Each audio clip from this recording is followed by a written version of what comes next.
പ്രാർത്ഥിക്കുന്ന ഓരോ ദൈവമക്കളും എക്കാലത്തും ആഗ്രഹിക്കുന്ന ഒരു കാര്യമാണ്, ഞാൻ ദൈവകരങ്ങളിൽ മൂർച്ചയുള്ള ഒരു ആയുധമായി മാറണം.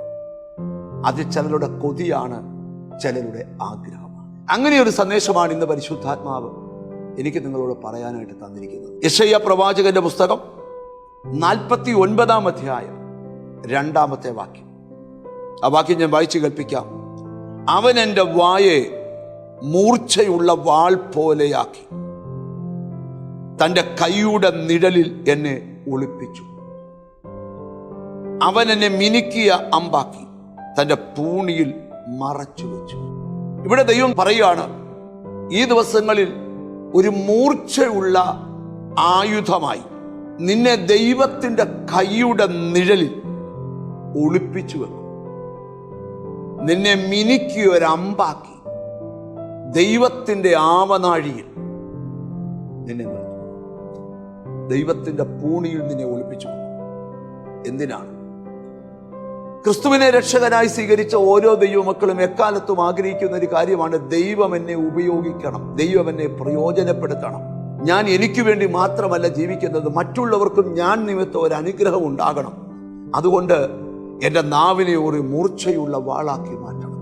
എപ്പോഴും ഓർക്കണം, അന്ധകാര ശക്തികൾ ഭയപ്പെടുന്നത് പ്രാർത്ഥിക്കുന്നവന്റെ അധരത്തിലെ വാക്കുകളെയാണ്. ഒരുത്തൻ രോഗിയായാൽ വാ കൊണ്ട് കൽപ്പിക്കണം, രോഗി സൗഖ്യമാകട്ടെ. ഒരുവനിൽ ഭൂതബാധയുണ്ടെങ്കിൽ അതിനോട് കൽപ്പിക്കണം, ഇവനിൽ വ്യാപരിക്കുന്ന ഭൂതശക്തി മാറിപ്പോകണം. ഒരുവന്റെ ജീവിതം ബന്ധിക്കപ്പെട്ട് കിടക്കുകയാണെങ്കിൽ ആ ബന്ധനം അഴിയാൻ അവൻ വാ കൊണ്ട് കൽപ്പിക്കണം. അതിനൊക്കെയാണ് ദൈവം ഒരുവന്റെ വായെ മൂർച്ചയുള്ള ഒരു വാൾ പോലെയാക്കുന്നത്. രണ്ടാമത്, നിന്നെ മിനുക്കി അമ്പാക്കും. യാക്കോബിന്റെ വല്ലഭന്റെ വില്ലെ വെച്ച് നീ എന്ന അമ്പിനെ ദൈവം ഈ ദിവസങ്ങളിൽ തൊടുത്തുവിടണം. ദൈവത്തിന്റെ ആവനാഴിയിൽ അല്ലെങ്കിൽ ദൈവത്തിന്റെ പൂണിയിൽ നീ മറഞ്ഞു കിടക്കുന്ന ഒരമ്പാകണം. ഈ ദിവസങ്ങളിൽ ശത്രു പാളയങ്ങൾക്ക് നീ ഒരു ഭീഷണിയായി മാറണം. സ്തോത്രം, സ്തോത്രം. നിങ്ങളെ ഉപയോഗിക്കാനുള്ള ദൈവത്തിന്റെ സമയമായി. ഈ ദിവസങ്ങൾ നിങ്ങൾക്ക് വേണ്ടി മാത്രമല്ല പ്രയോജനപ്പെടുന്നത്, മറ്റുള്ളവർക്ക് വേണ്ടിയൂടെ നിങ്ങൾ പ്രയോജനപ്പെടാൻ പോകാം. കണ്ണുകളെ അടച്ച് പ്രാർത്ഥിക്കാം. ഞങ്ങളുടെ കർത്താവേ, സ്വർഗസ്ഥ പിതാവേ, ഞങ്ങൾ ഒരു മനസ്സോടെ അവിടുത്തെ പാദപീഠത്തിൽ അടുത്ത് വരിക.